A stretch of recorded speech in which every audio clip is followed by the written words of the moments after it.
When my grandmother passed away, I was left with a profound emptiness, a hollow space in my heart that felt as if it could never be filled. She'd been my one constant, the person who raised me after my parents left, both too caught up in their own lives to take care of a child. My grandmother stepped in, and together we made a home in her beautiful house on Willow Lane, a sprawling historic estate that was as warm as she was. She filled the house with love, laughter, and a deep, enduring resilience. And when she left it to me, her only granddaughter. I inherited the house on Willow Lane, along with a lifetime of her memories and her undying spirit. It felt like she was passing me a torch, entrusting me with everything she had built, with every story she had shared.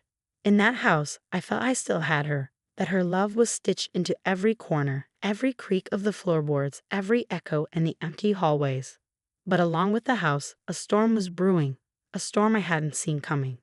Moving into the house alone was like stepping into another life. I'd lived there as a child, but returning as an adult, I was now responsible for it, for preserving it as my grandmother would have wanted. I spent the first few days walking through each room, feeling her presence everywhere. Each room held its own stories, from the kitchen where she used to bake the most wonderful pies to the library where she spent hours reading her favorite books. This house, to anyone else, was just a structure, but to me, it was her legacy, a piece of her I could keep forever. It wasn't long before Ethan began to show signs of interest. We'd been dating for a while, and he had always been charming, thoughtful, and attentive. His sudden fascination with the house felt, at first, like a natural extension of his curiosity about me. But soon his questions about my grandmother's house took on a different tone, a tone that felt more possessive than endearing. I brushed it off, thinking I was reading too much into things. It was only natural, I told myself. Ethan was in real estate after all, and perhaps he just saw the house as an investment, a valuable asset. But the part of me that was raised by my grandmother, the part of me that held the house sacred, felt a pang of unease.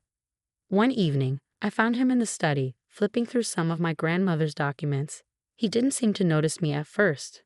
His eyes scanned the pages with such intensity that for a moment, he didn't even hear me approach. "Ethan, what are you doing?" I asked, trying to keep my voice light. He looked up, almost startled. "Oh, Lena, just curious. You know, it's an incredible property. You must realize what an asset you've inherited here, right?" The way he said it, an asset, sent a shiver through me. This wasn't just an asset. This was my grandmother's home. But I forced a smile and nodded, trying to brush off the strange feeling brewing in my chest. After all, this was Ethan, my Ethan, the person who'd been there through so many ups and downs. I reminded myself that I was being paranoid. But that was just the beginning. As the weeks went on, Ethan began bringing his family around more often. I'd met them a few times, of course, during holidays or birthdays, but they'd never taken much interest in me before. Now, though, they were always there, always admiring the house, always lingering just a little too long.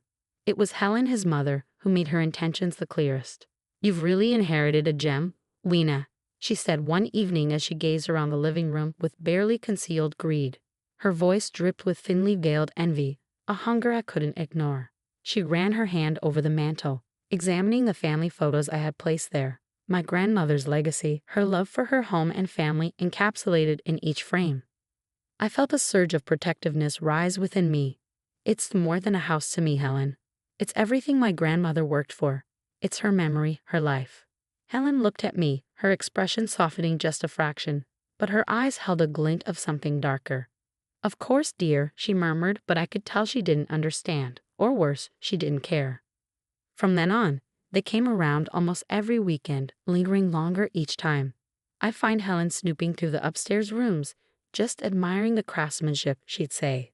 Abby, Ethan's sister, would sit in the kitchen, eyeing the china that had belonged to my grandmother as if mentally cataloging each piece. It made my skin crawl. The invasion happened so abruptly that I barely had time to react. One afternoon, I returned from running errands to find Helen and Abby in the living room, flipping through a folder of paperwork. The sight of them sitting there, acting as if they owned the place, made me feel nauseous. Ethan stood by the doorway, a look of resignation on his face. He looked down when I met his eyes, and I knew immediately that something was terribly, terribly wrong. "Lena," Helen said in a voice that was all too calm, We've come to an arrangement. It's for the best, really. You're young, and maintaining a house like this, well, it's a big responsibility. We've discussed it with Ethan, and we believe that transferring the house to his name would be in everyone's best interest. I was stunned, words failing me. It felt like the ground had been ripped out from under me. This was my home, my grandmother's legacy, and here they were, talking as if they had the right to take it from me. Are you serious?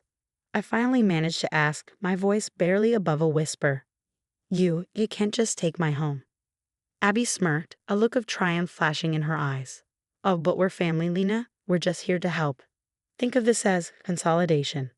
My hands trembled as I looked at Ethan, hoping he would defend me, that he would put a stop to this madness. But he said nothing, his silence louder than any betrayal. That night, after they finally left, I locked every door and sat in a living room. The paperwork they'd shoved into my hands scattered around me like a cruel joke. I felt a sense of helplessness wash over me, a crushing wave of despair. How could they do this to me? How could Ethan allow this? I thought I knew him. I thought I could trust him.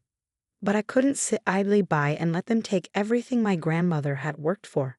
I knew I had to fight back. She wouldn't have wanted me to give up without a battle. The next morning, I called a lawyer, Mr. Jacobs, an old family friend who had helped my grandmother with her estate. He listened patiently as I told him everything, his voice calm and reassuring when he finally spoke. Lena, don't worry. If you have the documentation of ownership, we can fight this. It's not as simple as they're making it out to be. Gather every piece of paperwork you have, wills, deeds, anything that proves the house is yours. His words ignited a small spark of hope in me. I spent days poring over every file, every letter, every scrap of paper that held even a hint of my grandmother's claim to this house. I found old property deeds, tax records, and most importantly, her will explicitly stating that the house was to be mine. Every document I gathered felt like a shield, each page adding to my armor. The first court hearing was surreal. I sat across from Helen and Abby, their smug smiles taunting me as if they were certain they'd win. Ethan was there too, but he didn't even look at me. His face was a mask of indifference, his once warm eyes cold and distant. I presented my case, my hands shaking as I spoke about my grandmother's wishes, about how this house was her legacy, about how it was more than just a property, it was my home. The judge listened intently, and at the end of it all, I saw a flicker of understanding in his gaze. He granted me a temporary restraining order, barring them from the property. The relief was overwhelming, but I knew this was only the beginning. After the restraining order was issued, things quieted down for a short while. But Ethan's family wasn't done. They started showing up outside the house, lurking just beyond the property line, sometimes shouting insults or threats, their anger growing with each passing day. One evening, I heard a loud banging on the front door. I opened it cautiously, only to find Helen standing there, her face twisted in rage. You think you've won, Lena? She spat, her voice shaking with fury.